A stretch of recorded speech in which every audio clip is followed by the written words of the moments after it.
시청자 여러분 안녕하십니까? BOA 뉴스투데이 시작합니다. 미국 정부가 북한의 도발을 막기 위한 중국의 책임을 거듭 강조했습니다. 국무부는 유엔 안보리 등 국제사회에서 해야 할 중국의 역할을 상기시켰고, 백악관은 중국이 영향력을 활용해 북한을 대화로 이끌 것을 거듭 촉구했습니다. 첫 소식 이조은 기자가 보도합니다. 미국 국무부의 베단트 파텔 수석 부대변인은 6일 정례 브리핑에서 중국이 북한에 영향을 미치도록 미국이 어떤 도구를 쓸 수 있느냐는 질문을 받았습니다. 파텔 수석 부대변인은 북한의 무모한 도발을 막도록 관여하고 독려할 책임이 중국에게 있다는 분명한 입장을 다시 밝혔습니다. We have been very consistent that countries that have influence and relationships with the DPRK have a responsibility to engage with them and to encourage them to cease their dangerous, reckless, and destabilizing activities that have the potential to impact not just across the Indo-Pacific, but the region more broadly. 파텔 부대변인은 또 중국 등 관련국들이 북한에 대한 영향력을 행사할 땐 유엔의 지원 아래 행동해야 한다며 안보리 등 국제사회에서의 중국의 역할도 강조했습니다. We believe that needs to be the case through the auspices of the UN Security Council, as there are a number of UN Security Council sanctions in place as it relates to the DPRK, and so that's going to be continue to be our viewpoint on this. 백악관 역시 중국의 역할을 다시 강조했습니다. 존 커비 백악관 국가안보회의 NSC 전략소통조정관도 이날 정례 브리핑에서 북한의 핵과 미사일 도발을 막기 위한 중국 역할에 대한 질문에 중국이 북한에 대해 갖고 있는 영향력을 언급하면서 북한의 대화 복귀를 위해 중국이 제 역할을 해야 한다고 밝힌 겁니다. I know that China has influence in Pyongyang, and we have long urged them to use that influence to get Mr. Kim to do the right thing and to be willing to sit down with us. 커비 조정관은 그러면서 미국은 한반도 비핵화 문제를 외교적으로 다루기 위한 대화의 전제 조건이 없다는 점을 계속 밝혀왔다고 거듭 강조했습니다. 국무부는 최근 발표한 중국에 대한 통합 국가 전략에서도 북한 핵 문제 해결을 위해 중국이 협력해야 한다는 원칙을 분명히 했습니다. 통합 국가 전략은 각국에 주재한 미국 공관이 4년간 집중할 목표를 제시한 것으로 미국 정부는 북한과 관련해 주중 미국 대사관이 한반도의 완전한 비핵화 달성과 북한의 불법 무기 프로그램 제거에 적극적인 역할을 하도록 중국을 압박할 것이라고 밝혔습니다. BOA 뉴스 이조은입니다. 미국 의회가 이달 하순 미국을 국빈 방문하는 윤석열 한국 대통령을 상하원 합동회의 연설에 공식 초청했습니다. 케빈 메카시 하원 의장과 하킴 제프리스 하원 민주당 원내대표, 척 슈머 상원 민주당 원내대표와 미치 메코넬 상원 공화당 원내대표는 공동으로 윤석열 한국 대통령을 오는 27일 의회 합동회의 연설에 공식 초청했다고 6일 메카시 의장실이 밝혔습니다. 의원들은 초청장에서 미국 하원과 상원의 지도부를 대표해 의회 합동회의 연설에 초청할 수 있게 돼 영광이라며 올해는 미한동맹 70주년을 맞아 우리 파트너십의 성과를 되새기고 민주주의와 경제 번영, 세계 평화에 대한 우리 공동의 의지를 재확인하는 특히 중요한 시기라고 강조했습니다. 이에 따라 이달 하순 윤 대통령의 미국 국빈 방문은 26일 조 바이든 대통령과의 정상회담과 국빈 만찬을 비롯해 27일 의회 합동연설이 예정되는 등 세부 일정이 구체화되고 있습니다. 미국과 한국 관계에 대한 미국 의회 내 관심사는 지난 10년간 대북 공조에 집중됐었지만 최근에는 인도태평양 정책과 미한동맹 그리고 양국의 무역과 투자로 변화하고 있다고 미국 의회조사국 CRS가 밝혔습니다. 의회조사국은 5일 갱신한 한국 보고서에서 이 같은 변화를 설명하면서 특히 윤석열 한국 대통령은 한반도를 넘어 한국의 위상을 높이고 미국의 인도태평양 전략에 더 적극적인 파트너가 됨으로써 한국을 글로벌 중추국으로 탈바꿈시키려 하고 있다고 평가했습니다. 보고서는 또 조 바이든 대통령과 윤석열 대통령이 군사훈련을 통해 대북 정책에 대한 긴밀한 공조를 하는 한편 일본과의 3국 협력을 확대함으로써 미한 양국 간 전략적 제휴를 더욱 강화했다고 밝혔습니다.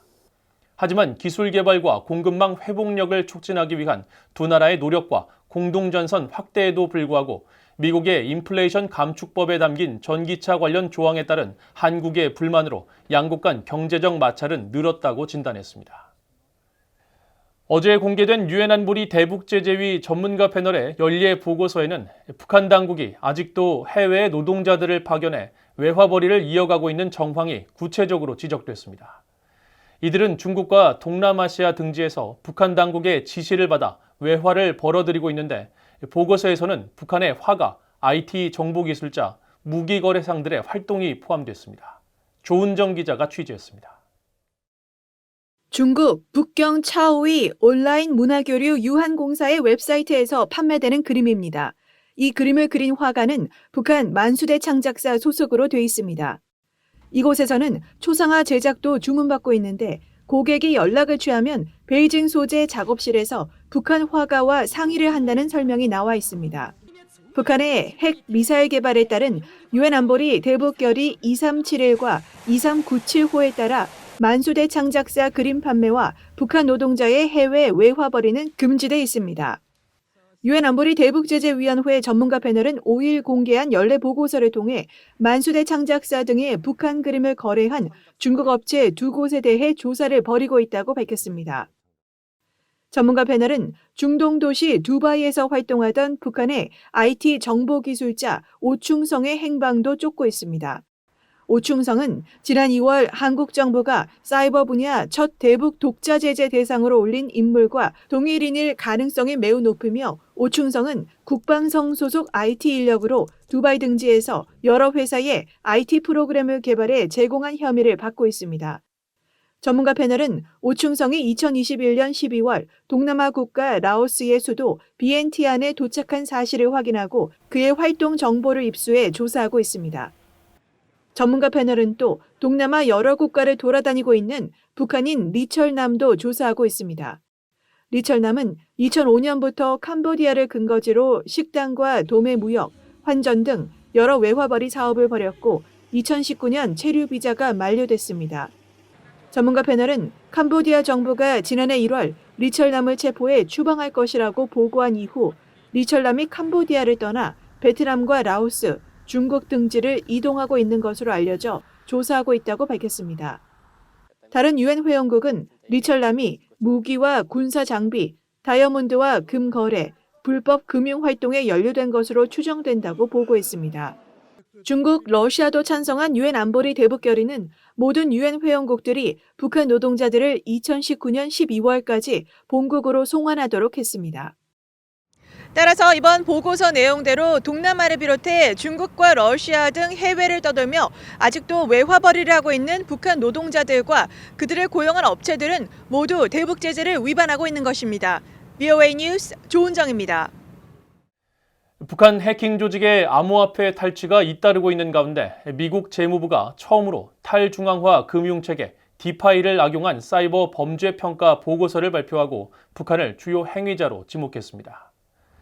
미국 재무부는 6일 세계 최초로 발표한 탈중앙화 불법 금융위험 평가 보고서에서 북한과 사이버 범죄자 등 행위자들은 불법 수익금을 송금하고 세탁하기 위해 디파이 서비스의 취약점을 이용하고 있다고 지적했습니다.